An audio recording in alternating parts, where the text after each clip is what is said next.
কোনো ব্যক্তির যদি পাহাড়ের সমানও ঋণ থাকে, এই দোয়া যদি আমল করে আল্লাহ পাক ওই ঋণও শোধ করে দিবেন ইনশাআল্লাহ। রিজিক তো বাড়বেই ইনশাআল্লাহ, আপনার যত ঋণ আছে ইনশাআল্লাহ আল্লাহ পাক শোধ করে দিবেন। বিশ্বাস করলেন না? এই দোয়া শিখাই দিচ্ছি, এই জন্য আমাকে হাদিয়া দেওয়া দরকার, স্পেশালি আমাকে এখন হাদিয়া দেওয়া দরকার। এটা গুরুত্বপূর্ণ দোয়া শিখাই দিচ্ছি। আর ঋণ কেমন জানেন?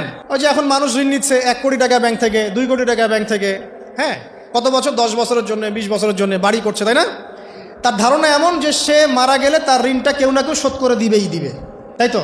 আর আল্লাহর রসুল কি বলছেন দেখেন, একজন মারা গেছেন, নবী সাল্লাল্লাহু আলাইহি ওয়াসাল্লামের সময় একজন মারা গেছেন। তো নবী করিম সাল্লাল্লাহু আলাইহি ওয়াসাল্লাম বলছেন, এই ব্যক্তির কি কোনো ঋণ আছে?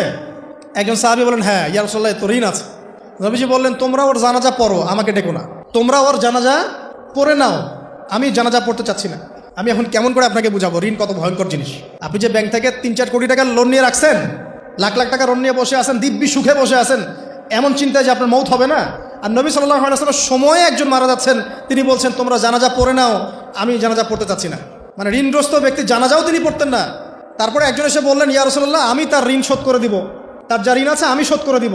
তখন নবী এসে জানাজা পড়লেন সাল্লাল্লাহু আলাইহি ওয়াসাল্লাম। তো আপনার এই কোটি কোটি টাকা ঋণ শোধ করার লোক তো রেডি আছে নাকি? আছে না? সমস্যা নেই, আপনার জানাজা পড়া হবে, কারণ হুজুরকে আপনি 5,000 টাকা দিবেন, হুজুর জানাজা পড়াই দিবে, কোনো সমস্যা নেই।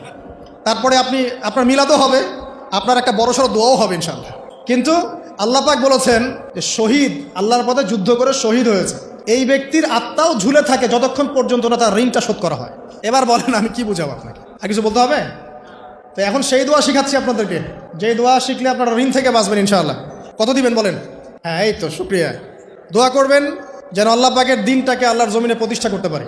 আমার সাথে বলেন, দোয়াটা হচ্ছে আল্লাহুম্মা ইকফিনি বিহালালিকা আন হারামিকা ওয়া আগনিনি বিফদলিকা আম্মান সিওয়াকা। এই দোয়াটা ছোট না, এটা মুখস্থ করবেন, সেজদায় পড়বেন, নামাজের সেজদায় পড়বেন, আত্তাহিয়াতু দরুদ শেষ তারপরে পড়বেন, নামাজ শেষে হাত তুলে করবেন, যখন তখন শেষ রাতটা করবেন, ইনশাআল্লাহ দেখবেন আপনার ঋণ বলতে কিছু থাকবে না ইনশাআল্লাহ। যদি থাকেও, বড় কোনো ঋণ থাকেও, আল্লাহ পাক অন্য কোনো মাধ্যমে এটা শোধ করার ব্যবস্থা করে দিবেন ইনশাআল্লাহ। আমার জীবনে এমন ঘটনাও ঘটেছে, এটা এখন গল্পটা মনে পড়ে গেল তাই বলছি, যে 1,20,000 টাকা ঋণ আছে আমার, শোধ করার কোনো অপশন নাই। আচ্ছা, আমার চোখে ধরা পড়ছে না যে 1,20,000 টাকা আমি কেমনে দিব। কি হলো, হঠাৎ করে আমরা একটা সার্কুলার দেখলাম যে সারা বাংলাদেশে ইসলামিক ট্যালেন্ট খোঁজা হচ্ছে। 2000 এটা মনে হয় 17 কি 18 সালের কথা, হ্যাঁ 18 না, আচ্ছা 18। তো হ্যাঁ, আলোকিত কেন। তো এখন আমার ওয়াইফ বলছেন যে আপনি এটাতে অ্যাপ্লাই করেন। আমি অ্যাপ্লাই করবো, এটা তো আলেম ওলামাদের প্ল্যাটফর্ম, আমি এখানে জেনারেল থেকে আসা মানুষ কেমন করে কি। তো সে বলছে না, আপনি পারবেন ইনশাআল্লাহ, আপনি পড়াশোনা করেন, ইনশাল্লাহ পারবেন। তো আমি দেখছি আগে প্রাইস কি আছে, কষ্ট তো করবো, আগে দেখি পুরস্কারটা কি। তো পুরস্কারটা দেখছি যে একটা ওমরা করাবে। ওমরা করা তো যে কারোর জন্য একটা মানে স্বপ্নের ব্যাপার না? ওমরা করা তো সবাই আমরা খুব পছন্দ করি, আল্লাহ পাক আমাদেরকে বেশি বেশি ওমরা করার তৌফিক দেয়। আর লেখা আছে যে ফার্স্ট প্রাইস 3 লাখ টাকা, second prize 2 lakh, third price হচ্ছে 1 লাখ টাকা। আচ্ছা ঠিক আছে। তারপর টানা 4 কি 5 মাস দৈনিক 10 থেকে 12 ঘন্টা করে পড়েছে। টানা 4 থেকে 5 মাস দৈনিক 10 থেকে 12 ঘন্টা, নাওয়া খাওয়া সব ওখানেই।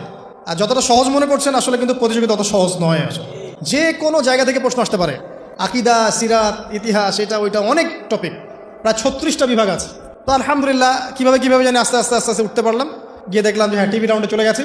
আমি তেমন কিছুই করি নাই, আমি শুধু পরিশ্রম করেছি, আল্লাহর কাছে বেশি থেকে বেশি দোয়া করেছি যে আল্লাহ, আমার ঋণ আছে, ঋণ শোধ করতে হবে একটা। এবং আমি চাচ্ছি যে এই প্রোগ্রামের মধ্য দিয়ে দিনের একটা বড় সার্কেল পাওয়া যায়, দিনই প্ল্যাটফর্ম পাওয়া যায়। তো আলহামদুলিল্লাহ আল্লাহ পাকের ইচ্ছায় সেখানে একটা ভালো রেজাল্ট হলো, এবং সেখানে ওমরাও করা হলো আলহামদুলিল্লাহ, এবং ক্যাশ তারা খুব তাড়াতাড়ি দিয়ে দিয়েছে। আমি পুরো ক্যাশটা আগে পেয়েই আগে ঋণটা শোধ। এখন এই সময় কিন্তু আমি দোয়াটা করেছি, আল্লাহুম্মা ইকফিনি বিহালালিকা আন হারামিক ওয়া আগনিনি বিফদলিকা আম্মান সিওয়াক।